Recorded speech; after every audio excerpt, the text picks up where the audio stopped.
The tragedy of Nigeria began in 1986 when we did the structural adjustment program. When we were persuaded to devalue our currency every week for 32 years.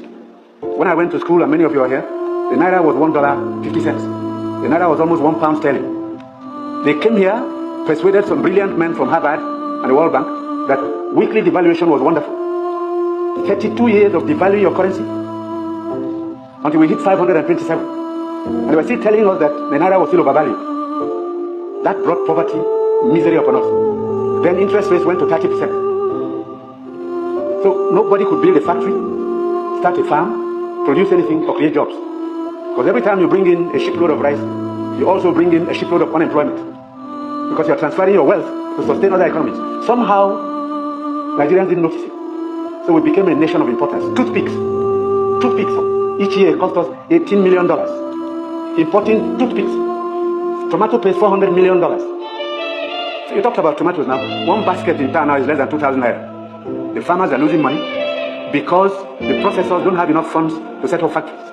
You're going to do tomato paste with food-grade stainless steel. You can't just use anything because you'll be putting poison in people's stomachs. 2 factories have started off. I believe by the middle of next year, we can comfortably tell importers of tomato paste to stop. But when you do, you make enemies. Even the rights we're trying to reduce, we have enemies. Heavy enemies.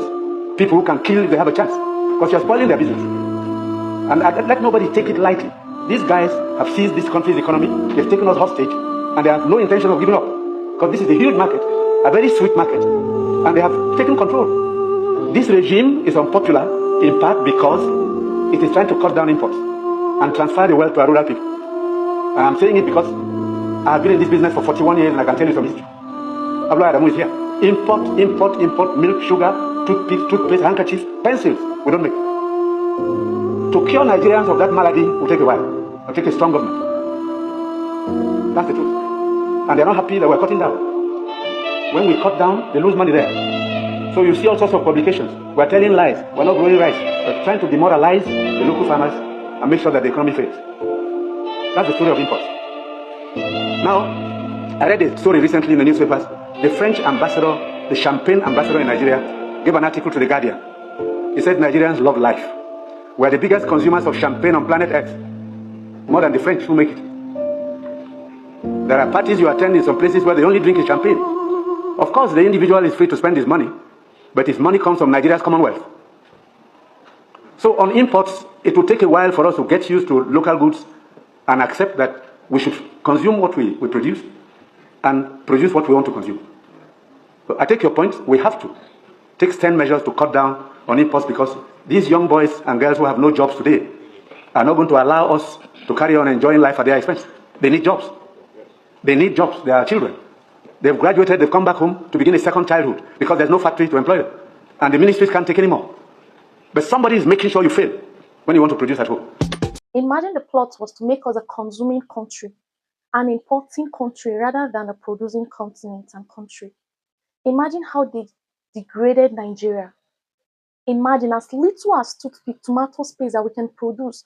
Go to the back of our homes, just plug a tree and produce a toothpick. We import it. Import tomato paste. Whoever controls your economy controls your life. Because overnight, the person can decide to poison your food. The person can decide to give you chemicals. The person can decide to reduce the quality of the goods he gives you. And you don't have a say. You can't even question it. You will just receive it and consume as usual. No wonder we have terrible illness. No wonder our women can no longer give birth on their own because of the things we consume. We are not even sure what we eat. They keep bringing up new things every day. And Africa, Nigeria is the dumping ground. Have you ever imagined why they have attempted to kill Ibrahim Traore for almost or more than 18 times? This is the reason. Ibrahim Traore have come to the realization that these people mean no good for his country and people. These people mean no good for Africa as a whole. And the best way to do is to let go, cut ties, and focus on his own country. Look at the mineral resources they have in Burkina Faso, in Niger and Mali, the Sahel region. Look at how greatly they are doing today because they've cut ties with the West. They now produce their tomato paste, they now produce their rice, they produce their onion. They prioritize their local products. For a very long time, they kept trying to help Burkina Faso and the Sahel region to fight terrorism, but terrorism kept increasing by the day. But today, Burkinabes know the terrains, the interior, the forests, the bush, the villages within their country, wherever terrorists are gathering. They know the in and out of their hometown. So they have the better idea to fight them and to block the trains or the routes they use in invading their community and cause havoc. Look at the Sahel region today. Is there any country that can stand any of those countries in Africa? No. They are growing rapidly on daily basis. Very soon they will be an exporting nations too. That is what the West fear most. They don't want, because the more you get to know this, you start producing yourself.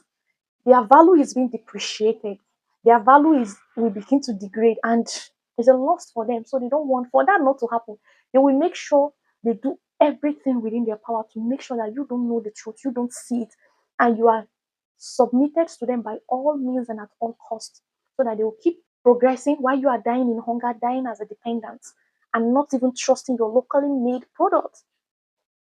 In Nigeria today, if you are trying to sell two products, a foreign product and a locally made product in the market, the foreign product is going to cost higher while the local product is going to cost lower.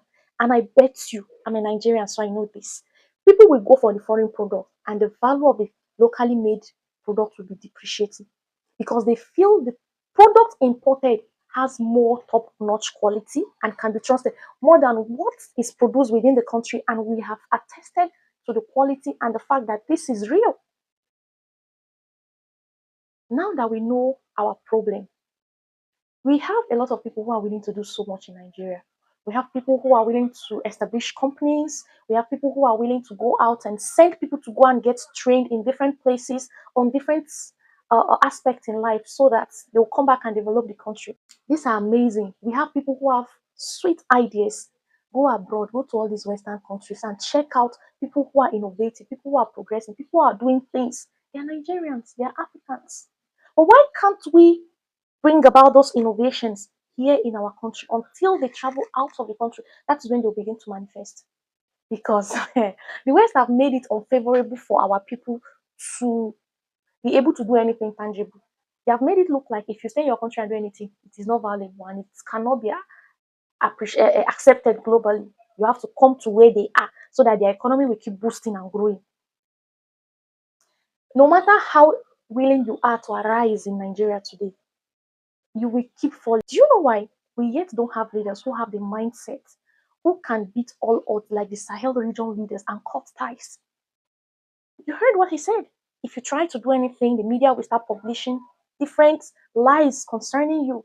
Your leadership will be unpopular, and so many other things. We've seen that, like in Burkina Faso, they've spread rumor and fake news severally. So for Nigeria to come out from this, we need a leader whose heart cannot be twisted. We need a leader who will want to cut ties with the Europeans, who would prioritize the people more than the Westerners. We need a leader who is whew, willing to fight to lay down his life for his people. Then the people can bring out their talent and put it into use for the betterment of the country. Keep praying for Nigeria and keep hoping that Nigeria is going to be best and great again. I am confident. I don't know when, I don't know how, but I don't know about you. If you have given up on this country as a Nigerian, please go back and gather the pieces of those hope and confidence you used to have for this country. Gather them back, patch them, merge them together with anything possible, and keep praying and hoping that Nigeria will be better. I will be alive to see that time. I don't know how long it will take, but I am certain that Nigeria is going to be great again.